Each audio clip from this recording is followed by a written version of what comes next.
it is a crime for people to live in this rich nation and receive starvation wages.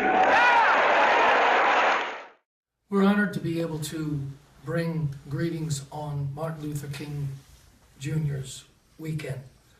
Our union, we believe, for the last 40 years has sought to live the legacy of Dr. King, who gave his life. In fact, his assassination at the time of standing with sanitation workers, building for a Poor People's March on Washington, D.C. And our union's always been about more than just grievances and good wages and benefits for our workers. We're being targeted because we are a political union that stands against racism. This company was hired like a hired gun, the same way Detroit has hired them like a hired gun. The Veolia Corporation, it's like 150 years old. It was started way back in France. And it's in water and sewage and transportation and energy, but it really doesn't produce anything. I bet people in Detroit would recognize it. In Boston, it produces nothing. It owns energy companies, it owns transportation, it owns water supplies, but what it really is hired to produce is cutbacks, austerity, union busting. That's what the Veolia Corporation specializes in. Moving the entire workers' movement back by coming in with a heavy hand, by breaking unions, by taking over the water supply. Throughout the world, they are known as doing anything for a profit, even some of the worst things in the world. Helping the Israeli government oppress the Palestinian people. The Veolia Corporation has organized and operated and has owned until real recently, when it tried to sell it off to another corporation, a segregated rail line, a transportation line that only Jewish settlers can ride on one line and only Arab Palestinians can ride on another line, in and out of the West Bank. Like they boastful of their union busting, keep busting the union, keep breaking the rules of the book that we have, our contract, and they keep doing that until somebody stop them. And we're going to make sure we stop them from doing that. And they computerized the system, and only managers could enter data in the computer. The result has been wage theft every week. Everybody gets paid shorter than what they actually work every week, and it's a huge struggle. And many people, we've filed more than 300 grievances this year, a lot of them, just trying to get back what you have worked and what you have earned. And they have refused to even pay most of those grievances. They came in and they changed our insurances. They made the health insurance more expensive and took away some of its benefits.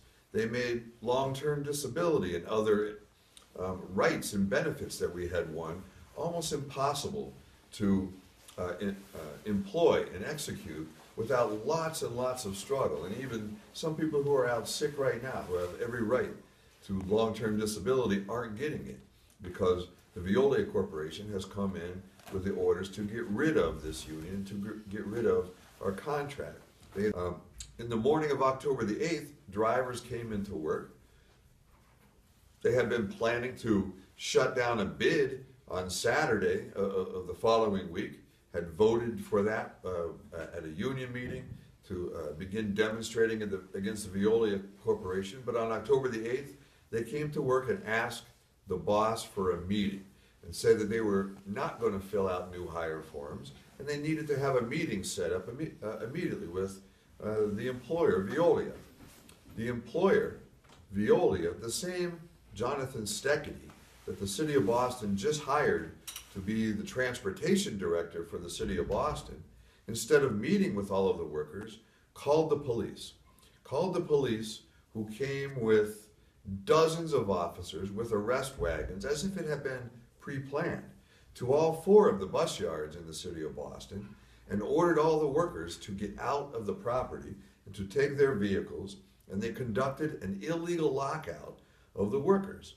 They created in the media, with the mayor's assistance, a whole lot of lies about what had happened that day, and said that the drivers had gone on a wildcat strike, something that we had never done and would never do in our 40-year history. Set up all along, all throughout, because very early these people were in the yard, like the police, the school department, and then the companies, big heads, they were in the yard already. They never get up that early. Nobody in the school department never. You might wonder how they came to pick the four of us. 900 people supposedly did the same thing on October the 8th. Requested a meeting, called the company on its unfair labor practices. At the time, the federal government was shut down, so we could not go through the NLRB. We demanded our collective bargaining and our constitutional and union rights to a meeting, and the company came and locked the gates on 900 people. So they go after the organizational infrastructure. That's how it came up with the four. They go after the vice president of the union, the administrator of our pension, full-time union officer, Steve Gillis, in the Freeport Yard. They go after Andre Francois, the recording secretary, the leader of the Charlestown Yard, and the chairperson of our Civil Rights Committee. They go after Gary Murchison, the leader from the Washington Street Yard and a 3-term former president of this union. And they go after me, the chair of the grievance committee, and the representative from the Reedville Yard. So they systematically took the organizational infrastructure with the thought that a year ago, on November the 13th, that this union would fall apart when they fired us. Our motto have been, one of our mottos have been, an injury to one is an injury to all. With that, we've gone to a lot of injured brothers and sisters in the union movement throughout the city, throughout the state, even in other places. I would like to see some of our union brothers and sisters, whether the Caucasian or the black, they come in support, in solidarity with us in the next coming days here, because justice, I always learned that justice delayed is justice denied. We drive school buses, so our very history is tied up with the struggle against racism. Whether it was dealing with the rocks and bricks that were thrown on the buses at black school children that were going into racist neighborhoods, or dealing with the fact that, as Andre and Gary has said, our union is 98% people of color, from the immigrant communities, Haitian, Cape Verdean, Asian, African American, and we are united as one. We believe that we are living what is the true legacy of what real unionism is. Because every union in the city, everybody in the city knows the record for this local union, bus drivers union, for 40 some odd years, and we haven't lost anything yet. We never take those cuts, those concessions that the nasty people come in to impose on unions. We want the union that always get some good contract, and this is why they're going after us. The corporation has a standard blueprint. They came in with a game plan. They did down to the Super Shuttle in Baltimore. They've done in every city that they're in. They come in, they low bid a contract in Boston by $11 million. They come in, rip up the collective bargaining agreement, and when people stand up to fight back against it, they fire the leaders. This is what they've done in city, across the country, across the globe.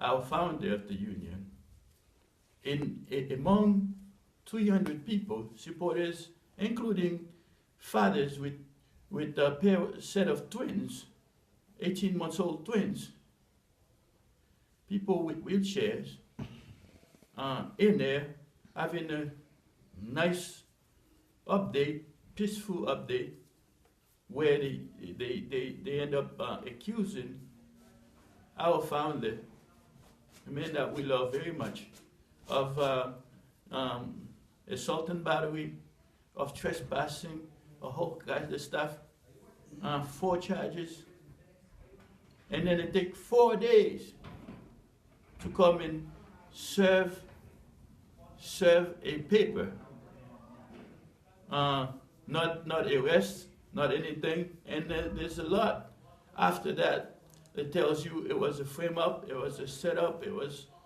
whatever it is now, and it's still going on. This is why we're so mad, we're so outraged, we're so angry about this. I'd like you to call Mayor Walsh and tell him you demand justice, a just contract for the drivers, safety for the children, reinstate the 4 fired leaders, and drop the frame-up charges. This to be finished, we want our leaders back, and with justice, contract, and everything for us as citizens of the country. We're not second-class citizens. Everybody needs to know that. We know that everyone in the country has their attention on the civil rights movement now, whether it's the Selma film, or as we're coming into this period of Martin Luther King's holiday, that it's important to really own the real legacy of that movement, and that was uniting from the rank and file to take on the bigots, to take on the racists, to take on the corporate dictators, to be able to build a united movement that can bring true justice and be able to unite all of us in this important fight.